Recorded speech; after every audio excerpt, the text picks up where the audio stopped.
Saudara-saudara yang terkasih, renungan kali ini kita ambil dari Injil Matius bab 20 ayat 17 sampai dengan 28. Dalam peristiwa ini, Yesus sebenarnya Yesus menerangkan kepada kita bagaimana nanti Dia akan disalib dan kemudian bangkit pada hari yang ketiga. Tetapi saat itu ibu dari anak-anak Zebedeus datang dan dia meminta supaya anaknya memperoleh tempat yang terbaik di sebelah kiri dan kanan Yesus.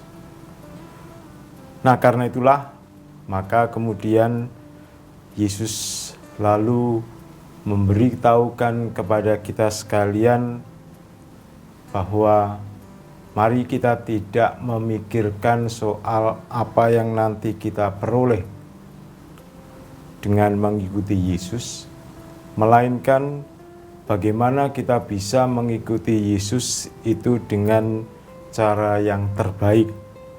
Maka Yesus katakan, kamu tahu bahwa pemerintah bangsa-bangsa memerintah rakyatnya dengan tangan besi, dan pembesar-pembesar menjalankan kuasanya dengan keras atas mereka.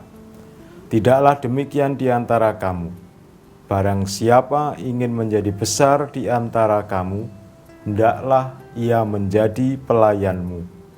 Dan barang siapa ingin terkemuka di antara kamu, hendaklah ia menjadi hambamu. Saudara-saudara yang terkasih, menjadi pelayan yang disebut oleh Yesus itu berarti bahwa kita sekalian diajak untuk pertama-tama bukan memperhatikan aku atau ego kita atau kepentingan kita, melainkan bagaimana kita bisa memberikan yang terbaik untuk orang yang kita layani. Kita ambil contoh, misalnya seorang pelayan di rumah makan, mereka membersihkan, mereka melayani, mereka mempersilahkan tamu supaya orang yang datang itu memperoleh pengalaman yang menyenangkan di situ. Tentu bukan hanya itu, tetapi juga kalau kita lihat di segala bidang, kita akan senang ketika kita melihat atau kita merasakan pelayanan-pelayanan supaya kita bisa memperoleh sesuatu yang terbaik. Maka itulah sebenarnya kita diajak bukan hanya bahwa kita mau dilayani, melainkan kita sekalian diajak untuk mau melayani.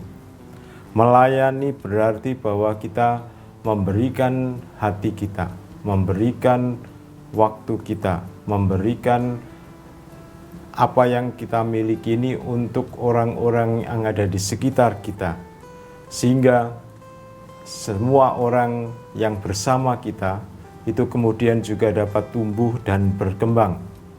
Nah, inilah sebenarnya yang juga diharapkan Yesus bagi kita sekalian, bahwa iman yang kita hayati itu bukan iman untuk diri sendiri atau untuk memenuhi ego kita, melainkan iman yang kita hayati hendaknya menjadikan kita mampu untuk memberikan kasih kita, memberikan cinta kita, memberikan kepedulian kita untuk perkembangan sesama kita. Sehingga dengan demikian semakin hari maka akan semakin juga banyak orang yang dapat kembali tersenyum. Kita dapat melihat orang-orang di sekitar kita juga selalu bergembira karena kehadiran kita. Lalu mereka pun juga akan tumbuh dan berkembang. Nah, karena itulah maka mari saudara-saudara yang terkasih, di dalam kita menghayati iman, kita tidak mencapai ambisi kita, melainkan semakin hari justru semakin banyak kita melayani, sehingga iman kita pun juga akan semakin bertumbuh, semakin berkembang, dan orang-orang yang bersama dengan kita juga merasakan kasih Yesus itu. Amin.